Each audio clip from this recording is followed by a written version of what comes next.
Ça y est, DJI vient d'annoncer officiellement donc l'arrivée du Mini 2. Alors on connaissait déjà quasiment tout sur les caractéristiques puisqu'on avait déjà vu des vidéos qui avaient fuité il y a quelques jours. Donc le Mini 2 est officiellement donc lancé. Alors c'est vrai que les caractéristiques sont quand même très impressionnantes pour un petit drone. Je ferai une vidéo, enfin même plusieurs vidéos donc dédiées sur ce drone-là et un test complet. Mais aujourd'hui, je voudrais juste m'attarder sur une des caractéristiques. Alors c'est vrai qu'on a eu donc au niveau des caractéristiques techniques, donc on sait que le Mini 2 il va pouvoir désormais donc filmer en 4K, on aura le RAW pour les photographes, ça c'est quelque chose qui était aussi très attendu.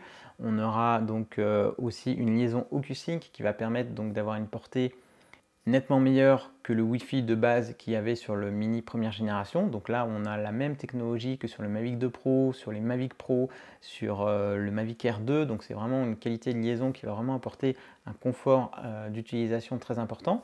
Il est annoncé jusqu'à 10 km de portée, même si en France, par rapport à la réglementation, on aura un petit peu moins. Ce sera quand même beaucoup plus confortable que la liaison qu'on avait sur le Mavic Mini première génération. Il a aussi une meilleure résistance au vent, puisqu'il peut résister quasiment jusqu'à 10 km/h de plus que le Mini. Et il a également quelques petits modes supplémentaires, comme le mode panorama, la possibilité de zoomer numériquement et 1 minute d'autonomie de plus.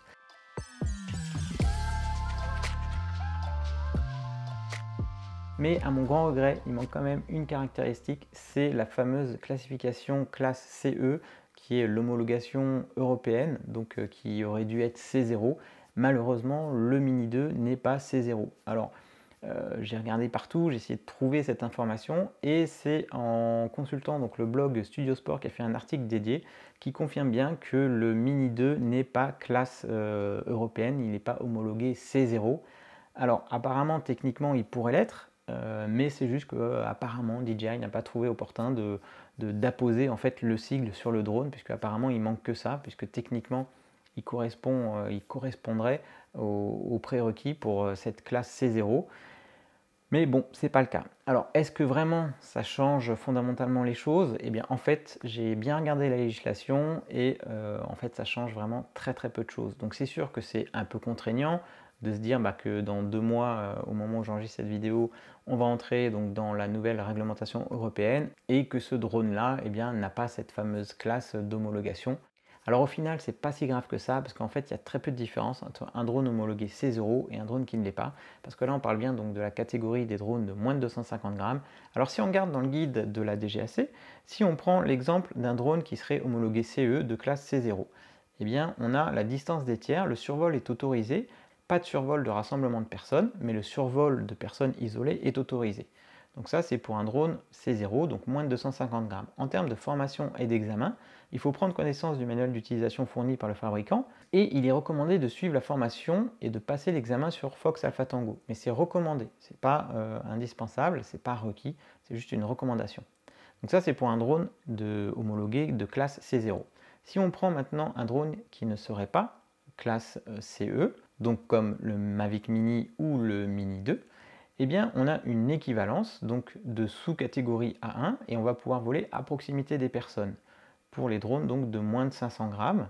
Et en termes de formation et d'examen, il faudra prendre connaissance du manuel d'utilisation et formation examen théorique sur Alpha Tango, sauf quand l'aéronef pèse moins de 250 grammes. Ce qui fait qu'en termes de formation d'examen, eh bien, qu'il soit C0 ou pas de classe pas CE, eh bien, en fait, c'est la même chose. Ensuite, pour l'enregistrement sur Alpha Tango en tant que télépilote exploitant, donc UAS, j'ai fait une vidéo justement précédemment à ce sujet-là, eh bien, il faudra les enregistrer, que ce soit donc le Mini 1, le Mini 2 ou n'importe quel drone C0. À partir du moment où vous êtes télépilote et vous pilotez un drone, vous possédez un drone, il faut vous enregistrer en tant que télépilote. Ça, c'est la règle européenne.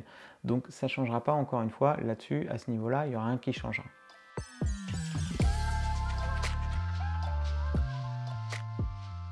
Alors ensuite, on a cette fameuse période de transition pour les drones qui sont non CE, donc les anciens drones entre guillemets. Donc on pourra évoluer dans l'équivalent d'une sous-catégorie A1, avec un drone de moins de 250 grammes.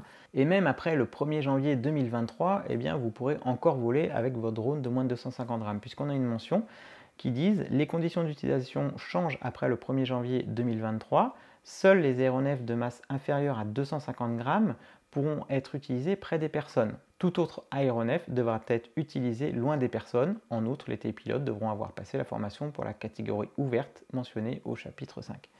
Donc concrètement, eh bien en fait, ça ne changera rien par rapport entre un drone C0 et un drone non homologué CE qui fait moins de 250 grammes.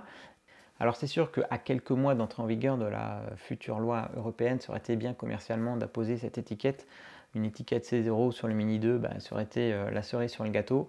Bon, c'est pas le cas. Maintenant, ça ne va pas changer grand-chose, encore une fois, donc, dans la pratique, dans l'utilisation de ce drone-là. Donc je pense que voilà, ce n'est pas un facteur déterminant, en tout cas, dans l'achat de ce drone. Ça ne va pas avoir d'influence, même après la période de transition, après 2023, vous aurez le même usage que vous avez actuellement. Donc concrètement, en fait, au final, c'est peut-être pour ça que DJI n'a pas apposé cette étiquette, c'est parce que l'un dans l'autre, ça ne changeait pas grand-chose. Donc voilà.